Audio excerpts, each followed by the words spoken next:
suis pédiatre médecin de rééducation au sein d'une structure hospitalière, ça s'appelle l'ESEAN, Établissement de santé pour enfants et adolescents du pays nantais. Nous nous occupons d'enfants de 0 à 18 ans qui ont besoin de rééducation, de soins de suite et de réadaptation dans le cadre de pathologies chroniques, de séquelles d'accidents, de préparation avant une opération chirurgicale par exemple, et puis d'offrir tous les services nécessaires à leur bonne récupération et puis à avoir un projet de vie retourner dans leurs activités d'enfants, d'adolescents, en famille, en structure et puis dans la vie tout simplement. DPAMed, c'est un peu un coup de foudre.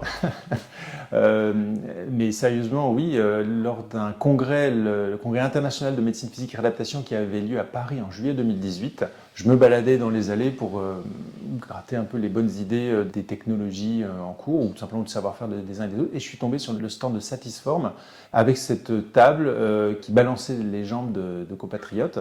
Et tout de suite, ça a eu un déclic de curiosité, de comprendre comment ça fonctionnait, comment ça pouvait justement détendre ces personnes des hanches au rachis cervical.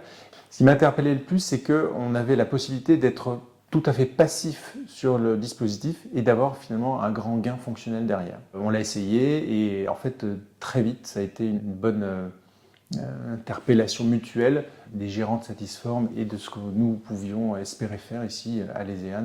Quelques mois plus tard, ça s'est concrétisé. Coup de cœur technologique, c'est une idée simple, issue d'une histoire vraie de quelqu'un qui avait besoin d'une remise en mouvement.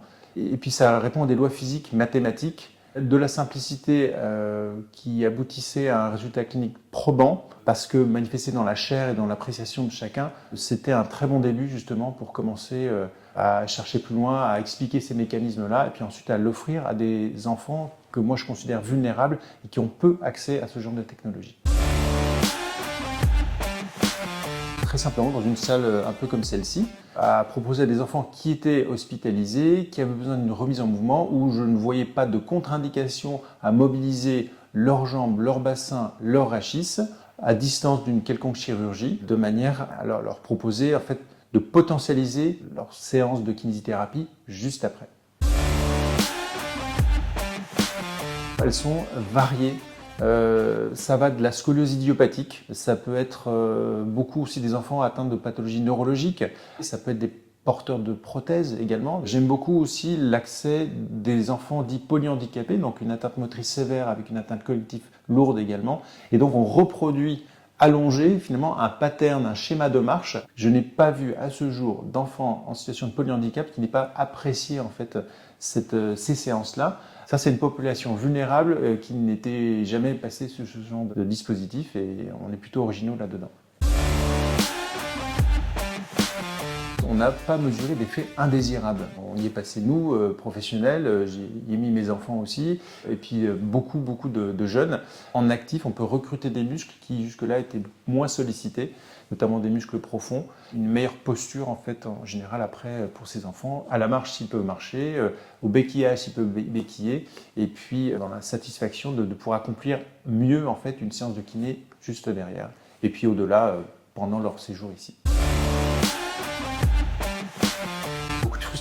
Parce que eux aimeraient être sur la machine. Ils sont contents de voir que leur enfant le tolère très bien. On a l'exemple de grands sportifs qui l'utilisent également, donc ça joue également dans l'accompagnement global de la personne dans ce processus de réparation. J'ai pas d'enfants qui sont énervés dessus, ils peuvent être un petit peu dans l'appréhension peut-être d'arriver sur une nouvelle machine, mais c'est gommé très rapidement avec nos simples explications. Puis eux, une fois qu'ils ont les jambes levées, qu'il y a ce mouvement balancier qui les accompagne, sont tout à fait rassurés. J'ai des enfants qui ont des troubles du spectre autistique, qui se retrouvent dessus. Personne n'aurait misé grand-chose sur leur capacité de rester allongé sans bouger. Et bien en fait, tout ce que moi j'ai passé dessus, ça s'est plutôt impeccablement bien passé. Avec des enfants qui sont détendus, qui ont des signes d'apaisement. Voilà. Est-ce qu'on peut parler d'apaisement psychique jusque-là? Pourquoi pas, mais en tout cas, ça va dans ce sens.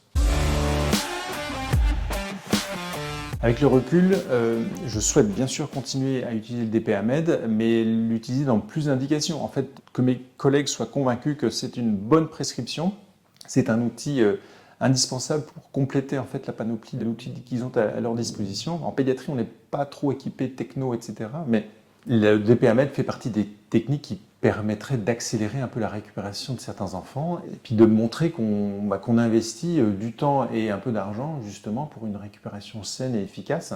En 2025, j'estime qu'on est capable de faire de la rééducation un peu différente que celle qu'il y avait il y a 20 ans et j'espère que dans 5 à 10 ans, elle sera bien différente encore d'aujourd'hui. C'est un allant et puis une question ouvre d'autres questions sur lesquelles on va travailler avec l'objectif de mieux faire à chaque fois.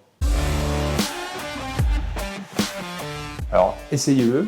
Venez essayer chez nous, discutons. Moi, je ne suis pas un vendeur, mais je sais remercier les bonnes idées et saluer l'initiative qui change le cours des choses.